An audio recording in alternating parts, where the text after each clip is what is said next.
अस्सलाम वालेकुम दोस्तों, मैं शौकत इकबाल साजिद ते तुसा मेरा वेख रहे हो revenue laws channel YouTube with Shaukat Iqbal Sajid. असी महकमा माल के मुतलक तुहानू कुछ मालूमात दे रहे हैं जिहड़े कि पटवारी के रिकॉर्ड का एक हिस्सा है। तो अज जिहड़ा असी तुहानू मालूमात देना वो है रजिस्टर वसूली आबियाना।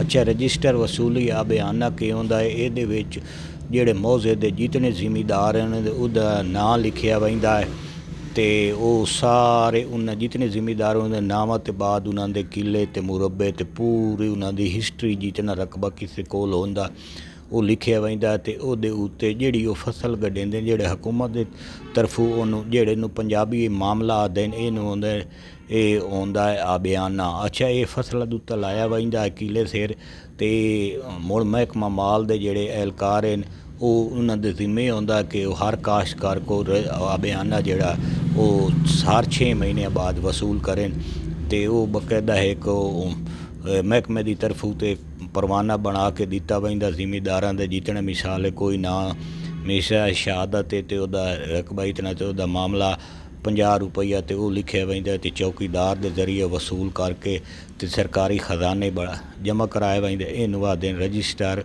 वसूली आबियान। अगर मेरी वीडियो अच्छी लगे मेरे चैनल सबसक्राइब करने नाल दोस्तों नूं भेजे ताकि उन्होंने महकमाल के मुतलक मालूमात हासिल हो सके तो बैल आई बटन लाजमन दबाओ ताकि तुहाडे तक मेरी हर वीडियो पहुंचे। अज दी मेरी वीडियो इतनी काफ़ी है। तो वस्सलाम।